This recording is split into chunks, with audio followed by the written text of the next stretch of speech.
तो बेटा यहाँ पे बात आती है कि सेल मेम्ब्रेन का स्ट्रक्चर करने के लिए किसका स्ट्रक्चर किसको लिया गया बेटा, आरबीसीज को। When the RBCs are kept in the hypotonic solution, जब हाइपोटोनिक सॉल्यूशन में आरबीसीज को रखा गया तो आरबीसीज के अंदर वाटर एंटर करा due to the endosmosis. When water enter inside the RBCs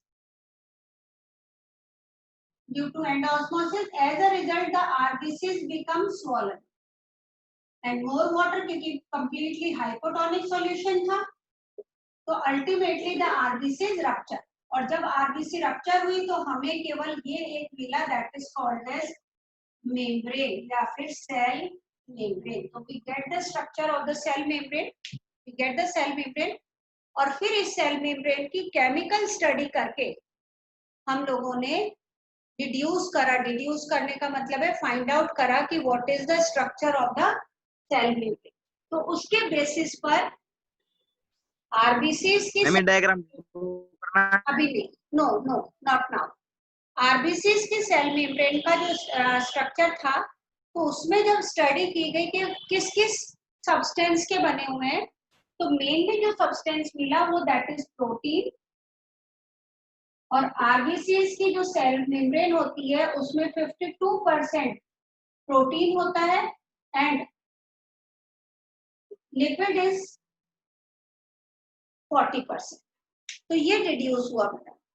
उसके बाद में जो सेल मेम्ब्रेन की वेरियस स्टडी की गई on the basis of the electron microscope as well as उनका बायोकेमिकल नेचर और what the function they are performing, उसके बेसिस पर 1972 में दो साइंटिस्ट थे बेटा, Singer and Nicolson. Singer and Nicolson इन दोनों साइंटिस्ट ने मिलके सेल मेम्ब्रेन का स्ट्रक्चर बताया, सेल मेम्ब्रेन का एक मॉडल बताया and that model is called as fluid mosaic model. क्या मॉडल का नाम दिया गया बेटा, fluid mosaic model. Now write down बेटा। According to the fluid mosaic model given by the Singer and Nicholson, अगर हम सेल मेम्ब्रेन को देखते हैं कि किस तरह का उसका स्ट्रक्चर प्रेजेंट होता है तो simply it is called as lipid bilayer, lipid bilayer. Now what does it mean lipid bilayer? Mean there is a 2 layers of lipid।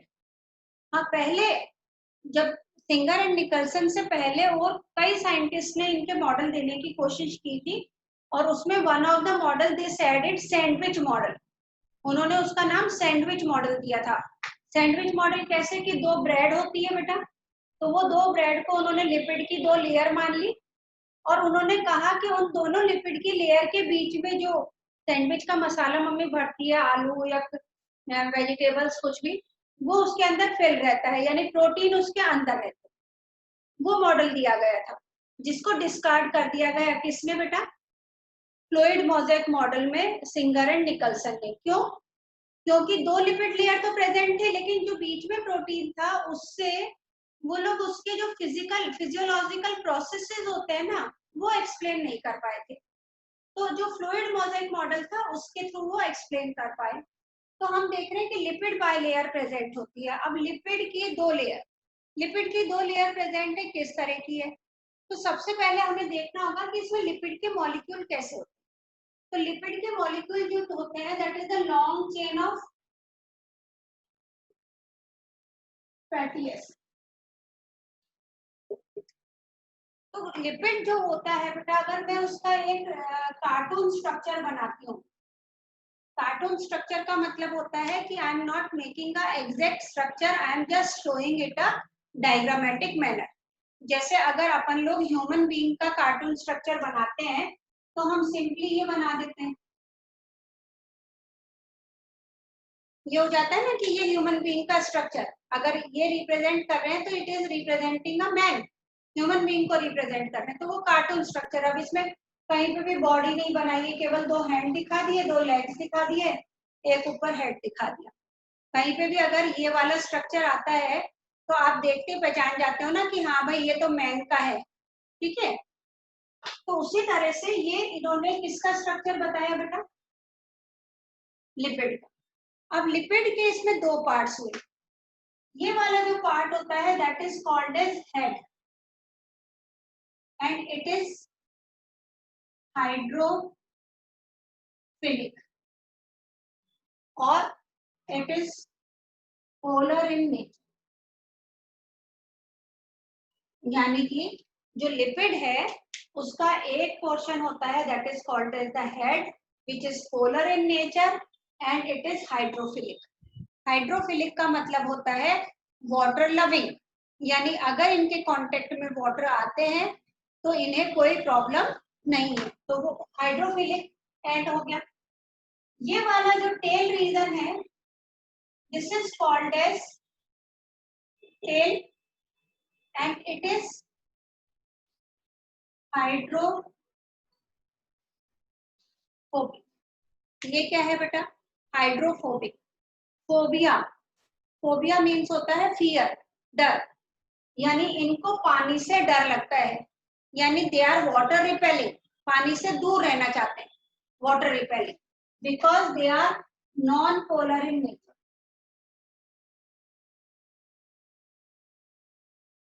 Polarity का क्या मतलब होता है बेटा कि इनके पास, पोलर के पास मतलब पॉजिटिव और नेगेटिव चार्ज दोनों होते हैं, तब हम कंसीडर करते हैं पोलर।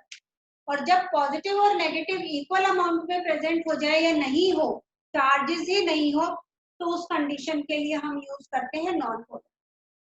तो सबसे पहले सेल मेम्ब्रेन लिपिड बाइलेयर की बनी हुई है and each lipid molecule has two part, one is the head which is hydrophilic and it is polar in nature, while the second is the long tail of fatty acid and this is hydrophobic and it is non-polar in nature। ये तो एक का हुआ। अब हम देखते हैं कि इसका स्ट्रक्चर किस तरह से बनाते हैं। तो simply first I will draw a lipid bilayer. अब मैं अगर इसको लिपिड बाइलेयर को ड्रॉ करती हूँ,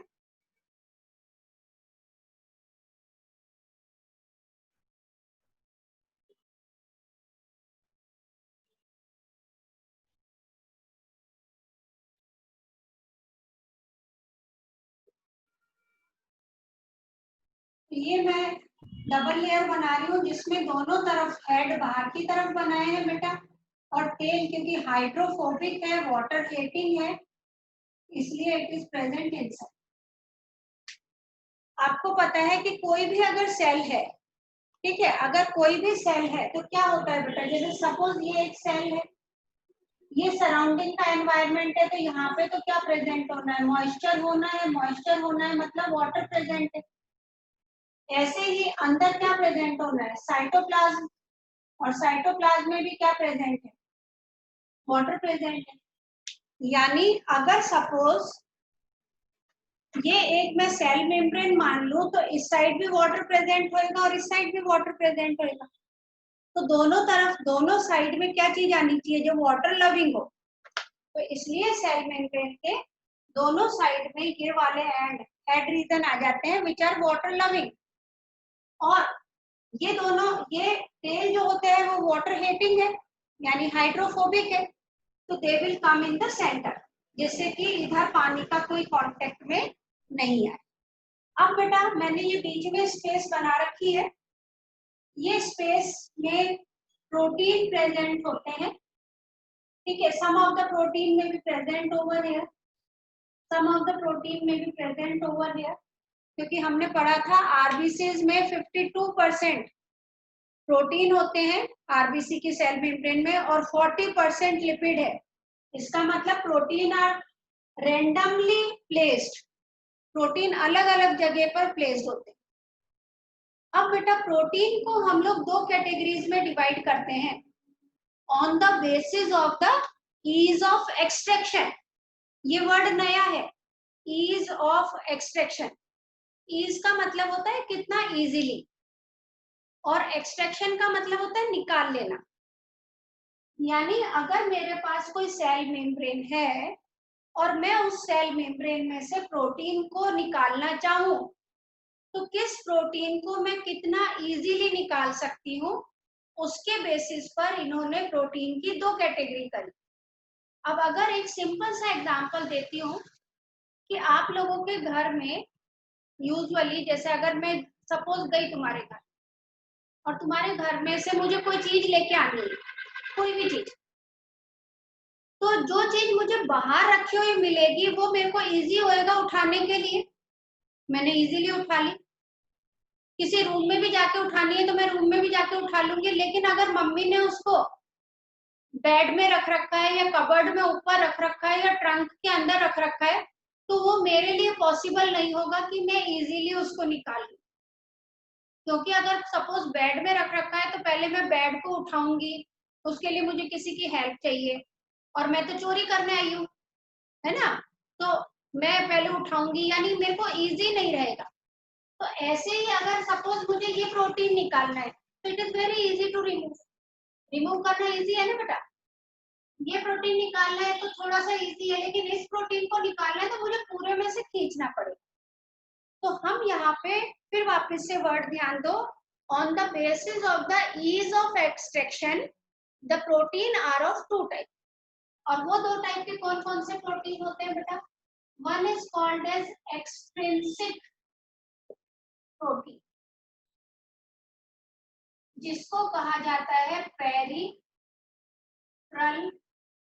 प्रोटीन, जो पेरिफेरी की तरफ, बाहर बाहर की तरफ प्रेजेंट होते हैं, उन्हें कहा जाता है पेरिफेरल प्रोटीन या फिर एक्सट्रिंसिक प्रोटीन।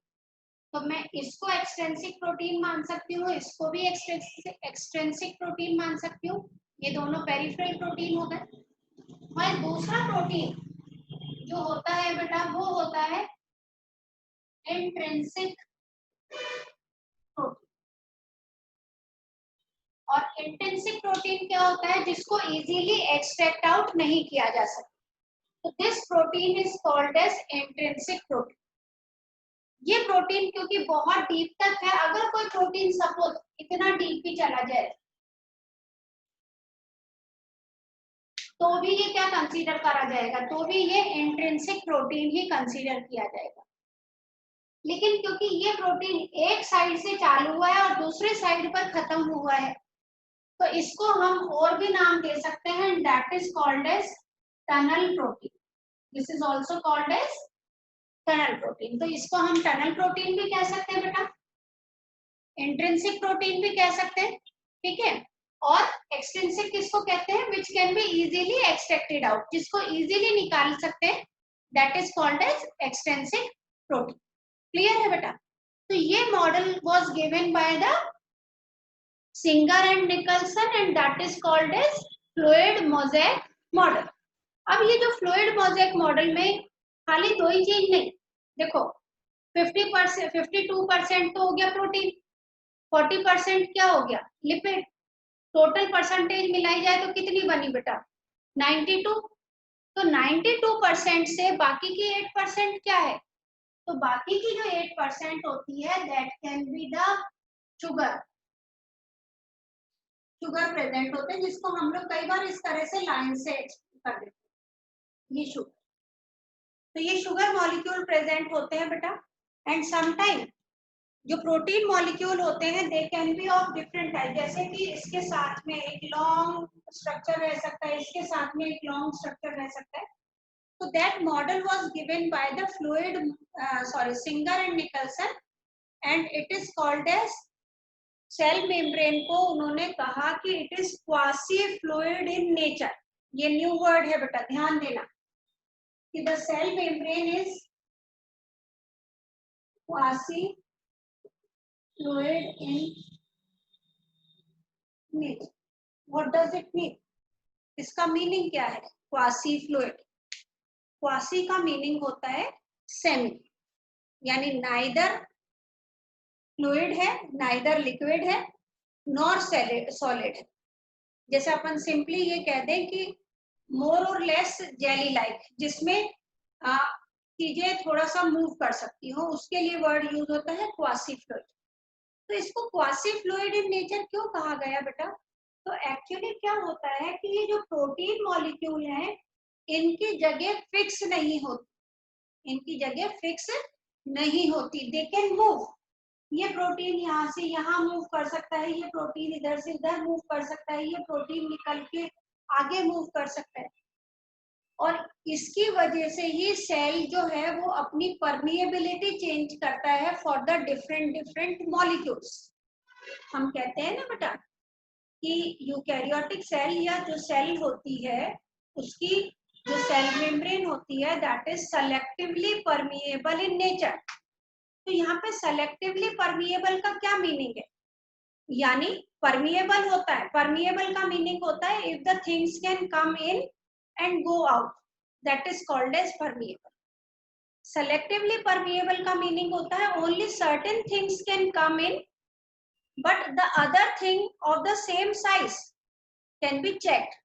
यानी कुछ चीजों को तो अंदर आने दिया और कुछ चीजों को सेम साइज के हैं तो भी उसको रोक दिया। जैसे आपको मैं एक सिंपल एग्जांपल दूं बेटा कि you are also studying in the 11th standard, आप भी 11th क्लास में पढ़ रहे हो बेटा, और कोई बच्चा डीपीएस में पढ़ रहा है, वो भी 11th स्टैंडर्ड में ही पढ़ रहा है।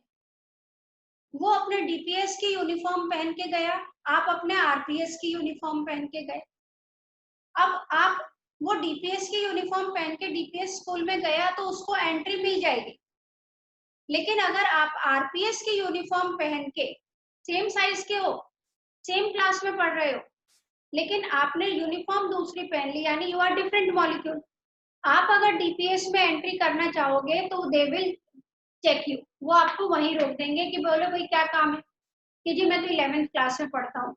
हाँ तो मुझे पढ़ने जाना है, तो बोले कि लेकिन आपकी तो यूनिफॉर्म आरपीएस की है, तो मतलब आप इस स्कूल में एंटर नहीं कर सकते। ऐसे ही सेम चीज क्या होगा कि अगर आप आरपीएस में आओगे तो आपको एंट्री मिल जाएगी, लेकिन डीपीएस का बच्चा आरपीएस में एंटर करना चाहेगा यूनिफॉर्म पहन के तो उसको एंट्री नहीं मिलेगी कि भाई चलो ठीक है क्लास में आके बैठ जाओ। नो। तो इसका मतलब हुआ that there is a selection कि कौन आ सकता है और कौन नहीं आ सकता।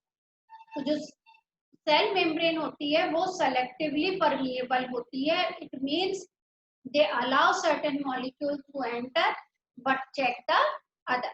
दूसरों को वो क्या कर देती है, चेक कर देती है, मीन्स वो रोक देती है।